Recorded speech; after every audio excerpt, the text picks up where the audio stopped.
Hello. In Britain, a staggering 270 children go missing every single day. That's one every 5 minutes. In this series, I look at some of the stories behind these disappearances, retrace the child's last known steps, and meet the friends and family of those loved ones who have gone and may never return.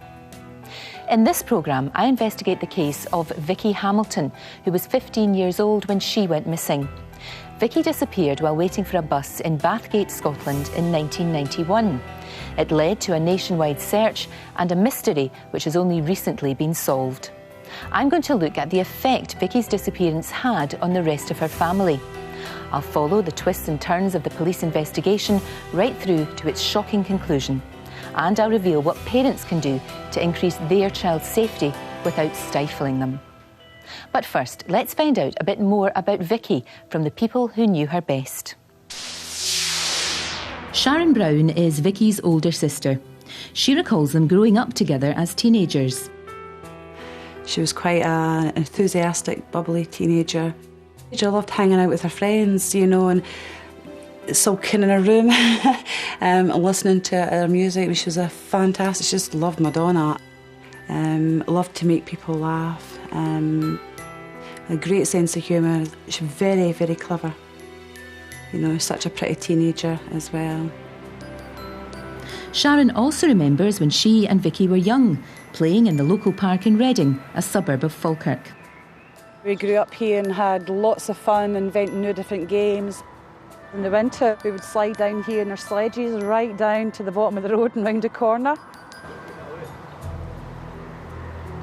She was quite a tough wee cookie and she grew up with that. Vicki's younger brother and sister, the twins, Lindsay and Lee, were just 6 years old when Vicki disappeared, but they still have precious memories. She loved art, she loved her jewellery, she loved her makeup, she loved her clothes, she was just getting into fashion. I just remember always sort of wearing a sort of school uniform. She used to hanging around sort of chip shop with her friends. She also really liked her horses, so she used to work up in the stables, help muck out. The four children grew up in this house just outside Falkirk in the 1980s. Their father left home soon after the birth of the twins, so they were brought up by their mum Jeanette, who stayed at home to look after them. Lindsay was especially close to her older sister Vicki. She was a typical teenage girl. She was liked her own space and really didn't like having two 5-year-old brats running about. I was still am very nosy, and I was always into Vicky's stuff. Lindsay was forever in Vicky's room, sometimes without permission, playing with her makeup set. I got in so much trouble. She'd come in and scream at me to get out of her room. When Vicki's older sister Sharon was 17, she left the family home in Reading and moved 20 miles to Livingston. There she rented a flat with her boyfriend while working in a local high street store. The weekend Vicki went missing, she'd been to stay with Sharon at her flat. The two girls, then 15 and 19, had spent a great weekend together shopping and making plans for the future. It was just such a memorable weekend, just in the fact that it was her first big journey to come to my house to have a girly sister's weekend. Then, on the Sunday evening, Sharon put Vicki back on a bus, back to her mum. It was to be their final goodbye. Vicki never made it home. 18 years on, Sharon still has regrets about that night. I was standing at the bus stop and the snow was coming down and the roads were really bad, and I'm saying, Vicki, just stay the night. Just stay another night. And you can go home tomorrow. But she was so determined to go home. I was just like, if she stayed another night, she'd still be here. Sharon has joined me in the studio. Sharon, of course, looking back, you think, what if, you hadn't let her get in the bus? What if she hadn't done that? Is that something that you've sort of tortured yourself with or thought about over the years? Yeah, definitely. You know, I've always been the protective big sister, kind of looking after her. She's been growing up, and I just wish I took that role more seriously that day and went, no, I'm taking charge now. You're not going home in this weather, and took her back in the house. And if I'd only done that, she would still be here. But you can't torture yourself like that, although I think it's inevitable that you do. How often do you think about her? Every single day. every single day, and it's happy thoughts. I can remember her smell, I remember the cuddle she gave me at the bus stop and just how warm she felt. Remember everything about her. I still remember her laugh, and the only thing I probably don't remember is I don't remember her voice. I forgot her voice, but I can still see her.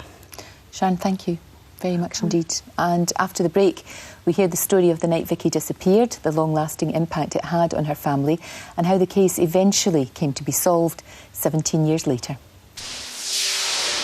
In the meantime, do you know the whereabouts of this missing child? Damien Nettles was 16 when he went missing from the Isle of Wight in November 1996. When Damien disappeared, he was 6 feet 3 inches tall, with brown hair and of slim build. If you have any information, please go to the Sky Real Lives website, where you'll find details of what to do. Or call the Missing People charity on 0500 700 700.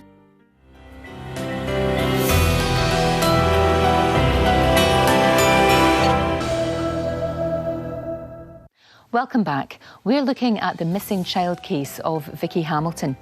Vicki was just 15 years old when she disappeared while waiting for a bus in Bathgate, Scotland in 1991.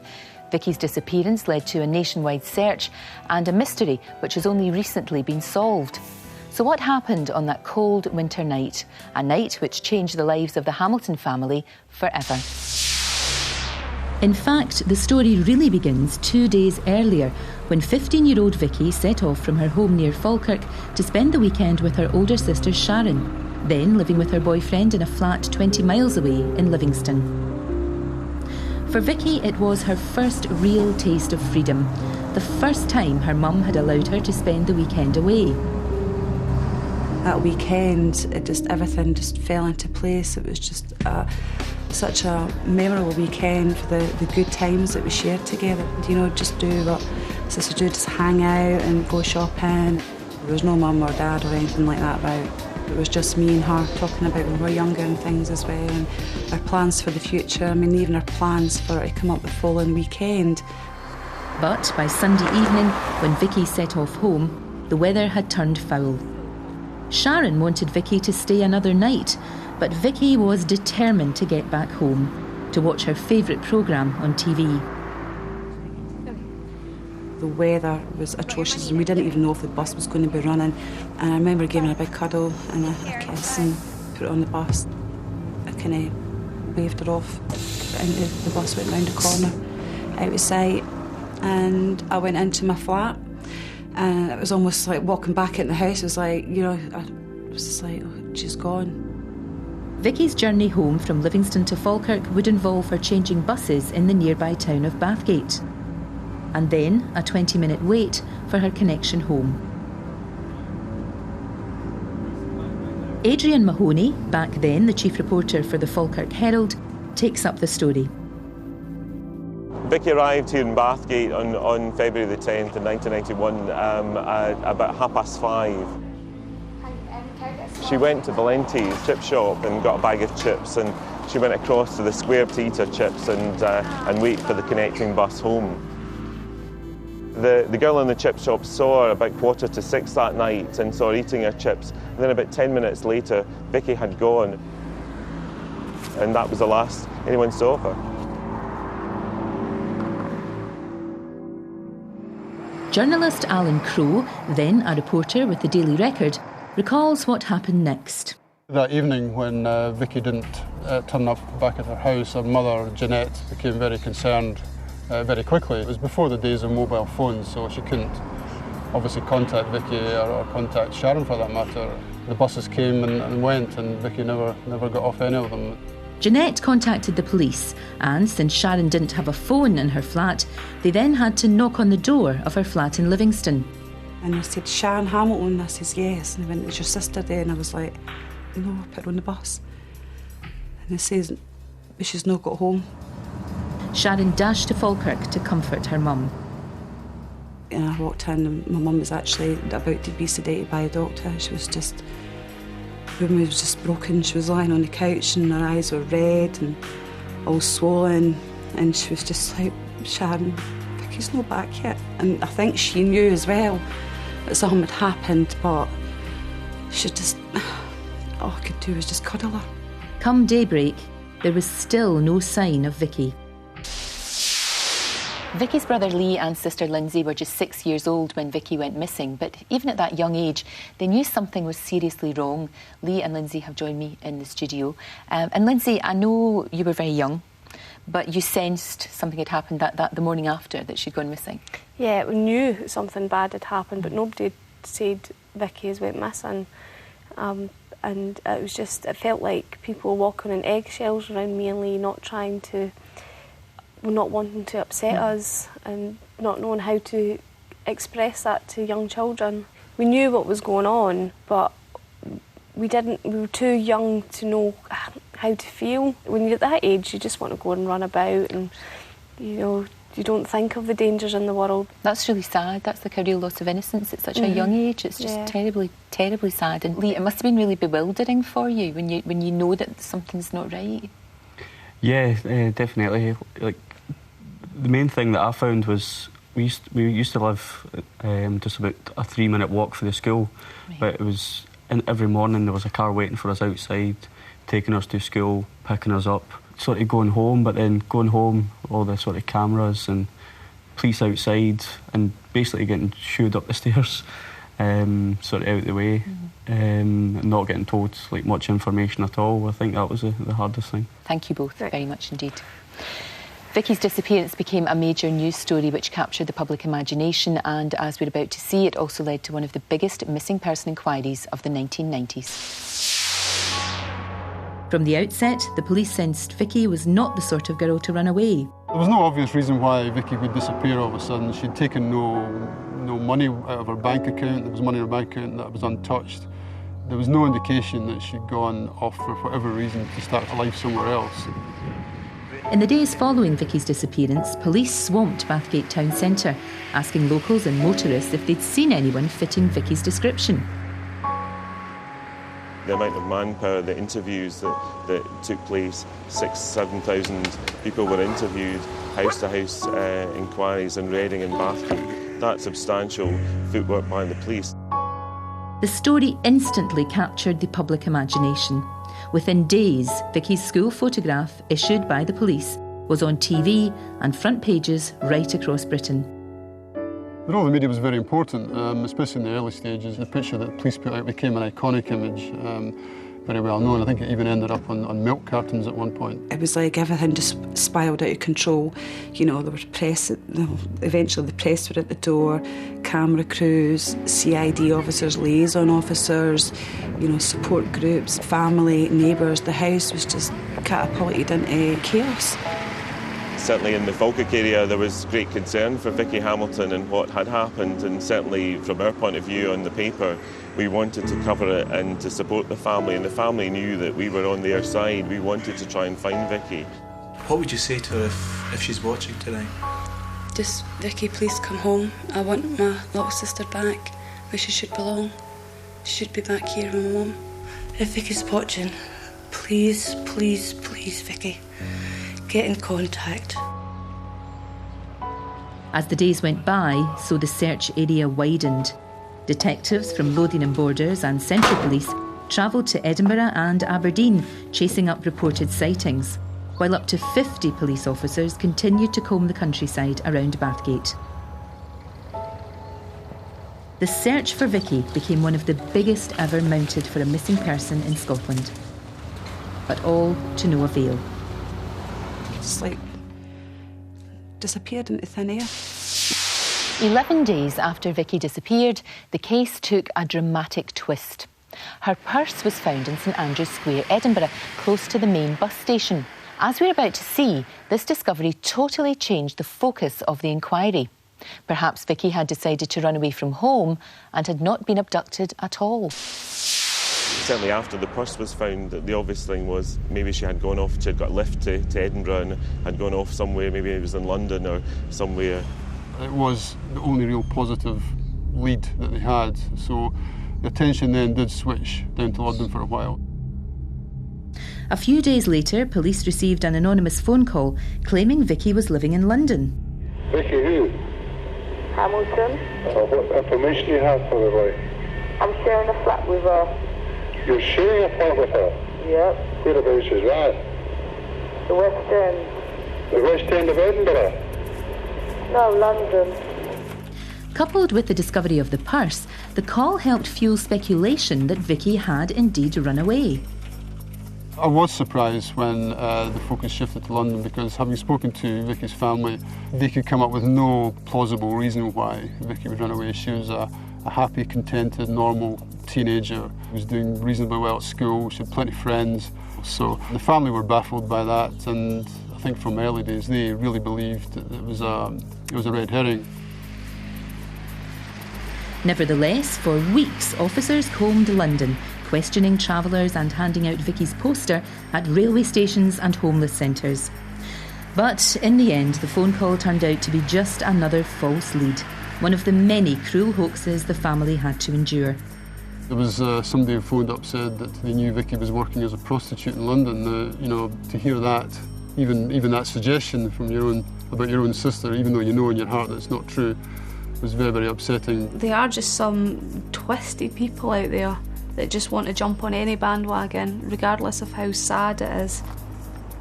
Perhaps cruelest of all was the hoax that ruined Sharon's honeymoon after she got married in 1993. Arriving back home, we come back to a pile of cards and bills, as you do, but one of the cards was a wedding card, and opening it had congratulations on your wedding day, and inside it had been signed by Wilma, from Wilma and your sister Vicky, and I just dropped the card. It was just shocking that somebody could actually do that.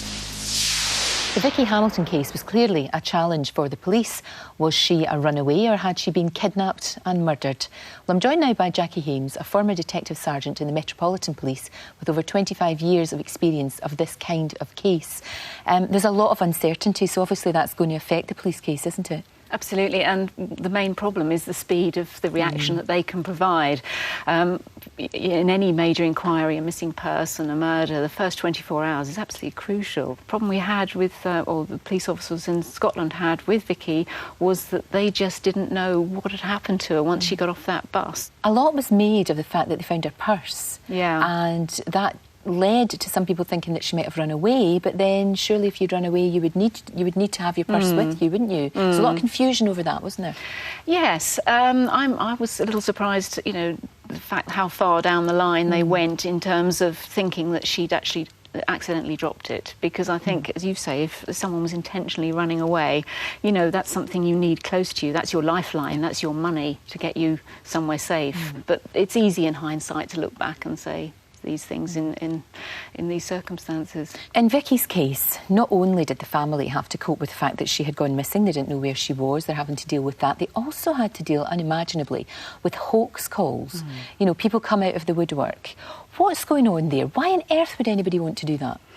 Well, sometimes, to be kind, people are trying to help. Right. You know, they see a very emotional appeal on television or read about the facts of a case, and they feel they want to help in some way. They think, well, I was in that area, I must have seen something, and they will give information that perhaps distracts from the inquiry a little bit. That's being kind. You know, there are people who do intentionally ring up and they enjoy seeing or manipulating police officers. They enjoy manipulating investigations, and that takes people away from the inquiry itself, and you know, can take up huge amounts of time and effort. What's so heartbreaking about this as well is the fact that this was a young girl getting her first taste of freedom, really, wasn't it? And her family allowed her to go away. And there's this terrible thing. You don't want a backlash to happen whereby we don't allow our children to do anything. You know, we do have to allow our children their freedom. But sometimes cases like this can panic parents. Absolutely. I mean, you only need one case, and the ripple effect of the fear that goes throughout the population when you hear about them, a missing child, you know, just it's hard to even measure. But it is important to put these things into perspective. The fact that we can reel off names like Vicky's name, or, you know, off the top of our head, we remember her, remember what happened to her. And whilst it's important to educate our children as they grow up as to how to look after themselves, how to protect themselves, the chances of being abducted by a stranger and something terrible happening are infinitesimally small. It's getting the balance right, isn't it? It is, absolutely. Jackie, thank you very much indeed. After the break, we tell the tragic story of another member of the Hamilton family, one who just couldn't come to terms with what had happened to Vicky. We also hear the shocking conclusion to the police investigation. In the meantime, do you know the whereabouts of this missing child? Paige Chivers was 15 when she was last seen in Blackpool in August 2007. When Paige went missing, she was 5 feet 5 inches tall, with shoulder-length brown hair and brown eyes. She had a Playboy tattoo on her neck. If you have any information, please go to the Sky Real Lives website, where you'll find details of what to do. Or call the Missing People charity on 0500 700 700.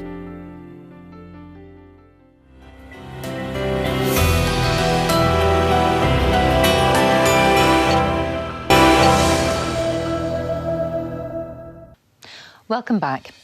Before the break, we heard about the missing child case of 15-year-old schoolgirl Vicki Hamilton. Vicki went missing in Bathgate, Scotland in 1991. Despite a nationwide search, she wasn't found. Police weren't sure whether they were dealing with a runaway case or a kidnapping. All this put an intolerable strain on Vicki's family, especially her mother Jeanette and sister Sharon. Now we hear their story. Each day I think is going to bring something new. But then, at the end of the day, there's still nothing. I just pray to God that somebody out there knows where she is. 5 days after Vicki disappeared, Jeanette and Sharon made a heartfelt appeal on television. That's all I want, just to know that she's safe and put me at my agony. Even though my mum had never said that Vicky's been taken or Vicky's been abducted or, you know, somebody must have Vicky, even though she never actually really said those words out loud, I think she knew deep in her heart that her daughter wasn't coming home.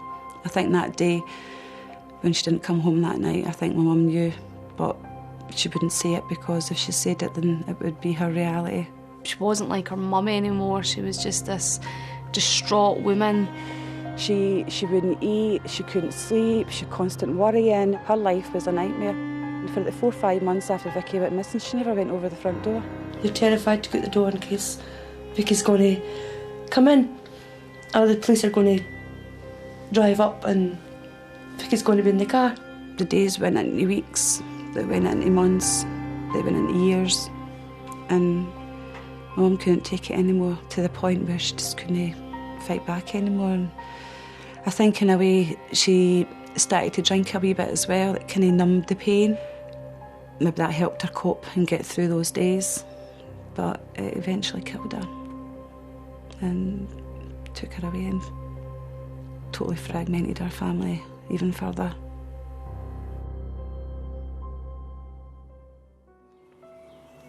Jeanette was just 41 when she died, her final illness aggravated by the use of alcohol. It left her 2 8-year-old twins without a mum and changed Sharon's life forever.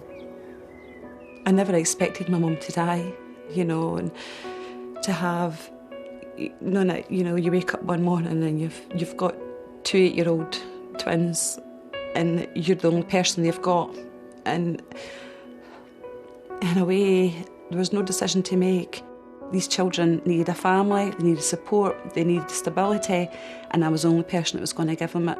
I did have a boyfriend at the time, and you know, we were engaged to be married, and my first thought was for him. I mean, this wasn't fair for him to take on me and 2 young kids. So I'd give him the option to walk away, and he didn't. He supported me through it, and without his help and family, they all helped us get through. And for a 22-year-old girl, she could have easily just said, no, I'm too young for this, I can't do this. But she brought us up really, really well. She taught us right from wrong. She tried to make it as a normal childhood as possible for me and Lee, and all the while she had to cope with this enormous weight on her shoulder of not knowing what happened to her Vicky. All I cared about was just keeping them happy. I mean, I lost my kind of young 20s. I should have been out enjoying myself, and I wasn't. I was making tea and ironing and washing and, you know, bathing kids for school next day and doing homework with children, and I don't regret that, you know. 2 years after taking on the twins, Sharon got married and had a daughter of her own, Emma Jane. It was hard work and it was rewarding as well. All the while, the police investigation dragged on. But as the years went by, the leads dried up and the trail ran cold. This was a time when police family liaison was in its infancy. I'm joined now by Duncan McGarry, who is a police advisor in this area. Vicky's mother took this so hard, and indeed within a couple of years she herself died. Do you think that if back then there had been the system in place that there is now, the police liaison system in place, that they could maybe have spotted the signs that she was just falling apart? Yes, I do. I think the police family liaison officer now would be able to spot at an early stage where this was having a deep impact on the family. And by talking to other family members, that would have been quite evident anyway. There's a number of things we can do about that, and one of the things we do is we onward refer to other agencies that can help the family, because if the police think that they're there to take all the family's pain away, that would be wrong. So we're there to do the investigation, but I think it's appropriate that we also acknowledge that when the family are struggling with other areas, that we can onward refer or give them some leaflets about other agencies. And it is really important to get that good relationship between the police and the family at such a terrible time. Yeah, I think we need each other, to be honest, Lorraine. There's a need for the family to understand what's happening in the investigation. And that's often been clouded by police officers talking in institutional language, in terms that the family don't understand, and often sometimes even just not telling them because they don't want to give them difficult information. But a lot of families cope better by knowing what's going on, and they need that from us, so we also need from them to understand the missing person, to understand their lifestyle, what might have happened to them. So this relationship works both ways. Duncan, thank you very much indeed. Thank you. Vicky's mother's premature death at the age of 41 meant she was never to know what happened to her beloved daughter, and that may be no bad thing. As we're about to find out, the shocking resolution of the police investigation into Vicky's disappearance wasn't something that any mother should be forced to hear. For 15 years, Sharon Hamilton had to live not knowing and wondering what had happened to her sister Vicky. I never thought in my lifetime that I'd ever find out what happened to Vicky. All you've got every day is a big question mark. She was also having to cope with the end of her 12-year-long marriage. Then, in September 2006, the discovery of a body in a Glasgow church triggered an extraordinary chain of events that would finally solve the mystery of what had happened to Vicky all those years ago. Police charged the church's handyman with the murder. Then, as they delved into his background, they discovered he'd been living in Bathgate around the time Vicky disappeared. They searched his former home and found a vital piece of evidence linking him to Vicky. They discovered a knife, and subsequent tests showed that Vicky's DNA was on that knife. Advances in DNA profiling also enabled the police to confirm a link between their suspect and Vicky's purse, found all those years ago in Edinburgh. And the police I've spoken to said it was a eureka moment. It was like we at last have a clue, a very strong clue as to what had happened to Vicky. What we were told as a family is that Vicky's missing inquiry had now turned to a murder inquiry. And I was sitting watching the news one day, and then it came up about this trial, and I just saw this man who'd been found guilty. He had been laid out the court, and he booted a photographer in the face, and I thought, forget. By chance, a police officer was with Sharon at the time. He says, see that man? He says, we're investigating him. He was in Bathgate when Vicky went missing. And the ground could opened up, and I was just so shocked. I was like, oh my God, did he kill my sister? As the Glasgow church killer began a life sentence for rape and murder, police discovered that 6 weeks after Vicky went missing, he'd moved from Bathgate to a house in the south of England. Police began a search of the house. Buried 3 feet down in the garden, they discovered a body. It was on TV.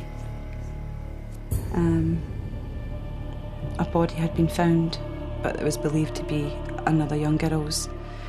And I was just like, oh, why is it no Vicky? Why can we no find her? And I'm watching the news footage and they're talking about this body, and I was like, this is so wrong. This is so wrong. I mean, I actually felt for that young girl's family, because I know they must have been going through. And then it was Tuesday. I'd phoned my liaison officer and I says, is it Vicky? And he says, police officers are coming round to see you. And I knew it was Vicky they'd found.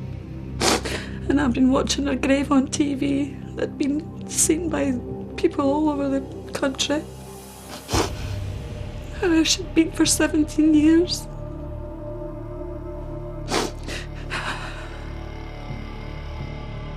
When our body was found, I broke down when the police gave us confirmation that it was actually our body. It's hard seeing your sisters breaking their heart, and I don't know, pretty bad. The discovery of Vicky's body after all those years of waiting was a shock for her brother and sisters. Finally, they had confirmation that Vicky hadn't run away, but as we're about to hear, the grim truth of her final moments was hard to bear. 4 weeks before Vicky's funeral in Reading Parish Church, the man accused of her murder stood trial in Dundee. In court, it was claimed he'd met Vicky outside this pub when she'd asked him for directions to her bus. He'd then abducted her and taken her back to his house. When the details emerged of what had happened here 17 years earlier, they shocked even hardened journalists. This is where Vicki Hamilton died, and no one really knows the struggle that she put up, but certainly she did struggle. She was drugged, she was abused, and then she was killed, and her body dismembered, and then of course the body parcelled up and taken away and buried. The Hamilton family came to court determined to see justice done, however painful it may prove.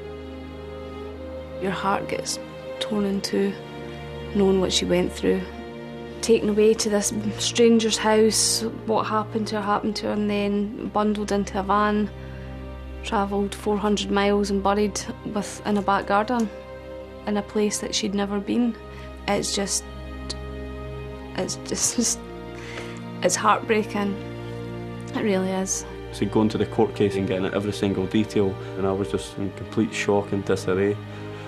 But again, I couldn't physically show my emotions because I could see the way sort of Sharon was, and I didn't want to make it any harder on her. After a 4-week trial, Vicky's evil killer was found guilty and sentenced to life for a second time. The judge ordered he serve at least 30 years before he could apply for parole. I'd like to see him live till 100 years old and sort of just rot in prison, never get out. Those poor girls, that evil bastard. In a few moments, we'll hear from Vicky's family about whether they're starting to come to terms with the sad conclusion to the case. But first, I'm joined by Gladina McMahon, a counsellor who specialises in helping families through trauma. We talk a lot about closure, don't we? Mm-hmm. In this case, it was a really, really horrendous end for the family. But in some ways, at least they know. Well, I think that's absolutely right, Lorraine. Closure means you need to know. And in this case, that's exactly what's happened. But sadly, it's not a happy ending. But now what the family can do is they can grieve properly. And that is crucially important. But I wonder about the court case. I mean, they had to sit and listen to all the details about what happened to Vicky, and that must have been so difficult for them. Is that in any way going to help them, listening to that sort of thing? It's a very difficult one to answer, Lorraine, because it depends on the individual personality of the people there. For some, yes, it will be heartbreaking. Yes, it will be difficult to listen to, but they know. And knowing to some people is crucially important, even if it's bad news.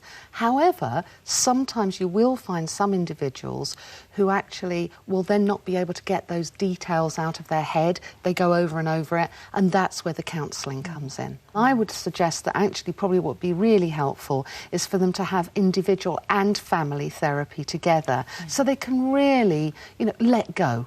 I mean, they'll never forget her, of course they won't, how could you? But that's not what I'm talking about. You always remember, but that's not the same as being plagued with memories. Do you think there are any lessons to be learned from this case? Anything that we can take away from it? Yes, I do. I think psychologically what we need to look at is the fact that all of these reactions are normal. The sooner that you can get some help to process through and cope and live with things, because there was a long time people had to live with that stuff, the better it will be. And at the end of it, closure and getting together and learning to let it go. Gladina, thank you very much indeed. After the break, we join Vicky's family as they visit the place where she was last seen alive. It's the first time they have been there and a very emotional moment for them. We also hear how the family now see light at the end of the tunnel with the help of the patter of tiny feet. In the meantime, do you know the whereabouts of this missing child? Jamie Cheeseman was 16 when she went missing from Grimsby in November 1993. When she disappeared, Jamie was 5 feet 4 inches tall with shoulder-length fair hair. If you have any information, please go to the Sky Real Lives website where you'll find details of what to do. Or call the Missing People charity on 0500 700 700.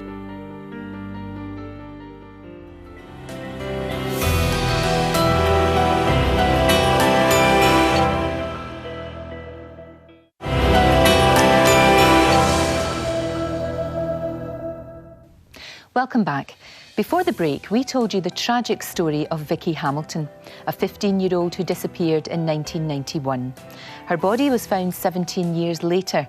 Vicki had been abducted, sexually assaulted and murdered. For Vicki's family, the discovery of her body created conflicting emotions.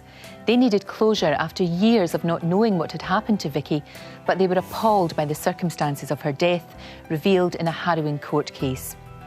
As we see now, Vicki's brother Lee and sisters Sharon and Lindsay are working hard to move on with their lives while ensuring their beloved Vicki's memory lives on. Vicki's family have come to Steelyard Square in Bathgate, where she was last seen alive.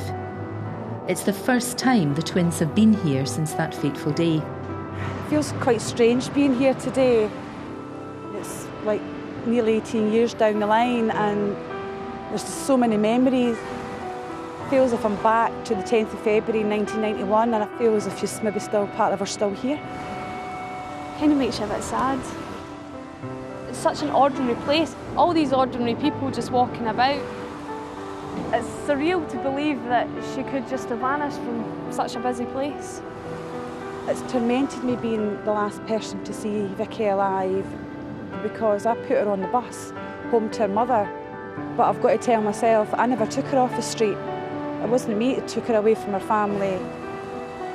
That evil man stopped her getting home to her mother, and he's the one to blame. You know, it's like we can now start to live our life now because it's been on hold for 17 years, because that's exactly what it is. We've been in limbo for 17 years, and I suppose in a way I've won the lottery because I've got Vicki and I've got her killer. 4 years after the breakup of her marriage, Sharon is now happily settled in a new relationship and has a second child, 3-year-old John. At 24, Lindsay is also a mum, a single mum. Her 6-year-old daughter Shannon, along with Shannon's cousins Emma, Jane and John, represent the next generation. Hope for the future.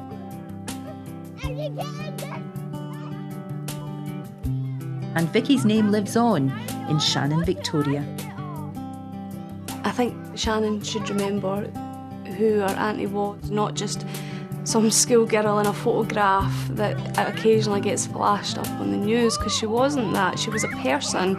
She lived and breathed because she had friends, she had family, she had interests and hobbies, she had an ambition. She was our sister. She was our children's auntie. She needs to be remembered. As for the twins, they've both come a long way since the disappearance of their sister and their mum's premature death. Lindsay's about to start a degree in biological sciences at Strathclyde University, while Lee works at a local call centre. To look at them today, you would never think that they'd been through the mill and had all this heartache so young in their life, and I'm just so proud of the way they've turned out. You know, Lindsay's now at college studying for a degree, and Lee's doing really well at his job, and they're happy. Meanwhile, the bonds that held the family together through 17 years of heartache remain as strong as ever. Like me and Sharon are really close. Thea is one of like my good friends as well as a sort of sister now. Lindsay is one of like my best friends as well. I'd ask her to go up to the pub for a pint, as just as much as I would like sort of my best friend. Lee has been great. He's just dealt with it so well. He's kind of been my rock, someone that him and Sharon, both people that I could talk to.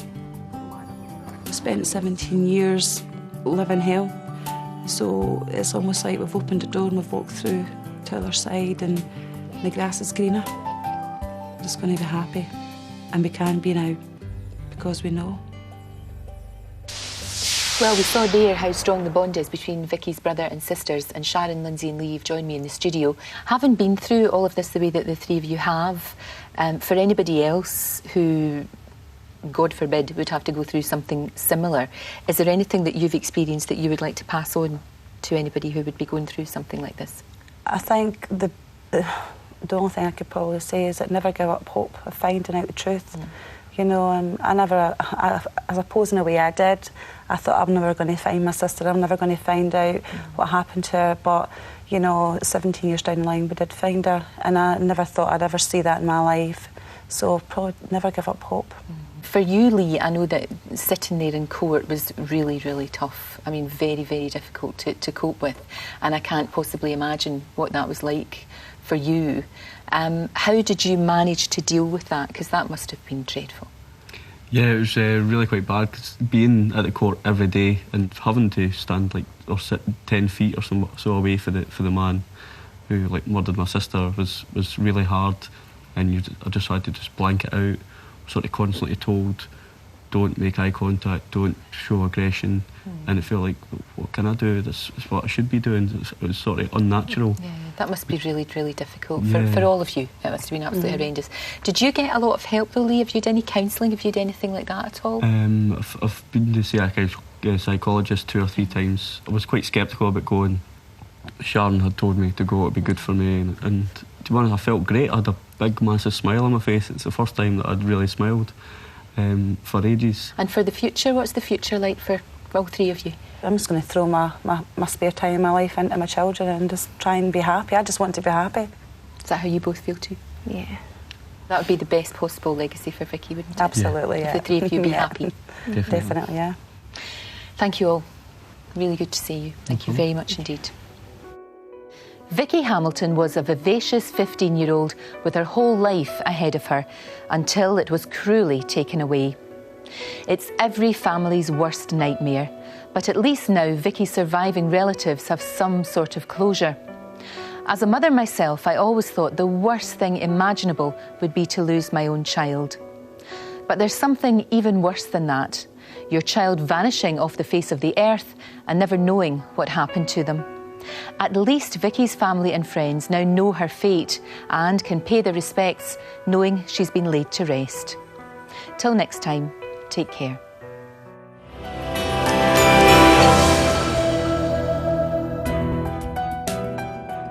Sharon Hamilton's Taken is available now in bookshops and online. For more information, visit sky.com/reallives.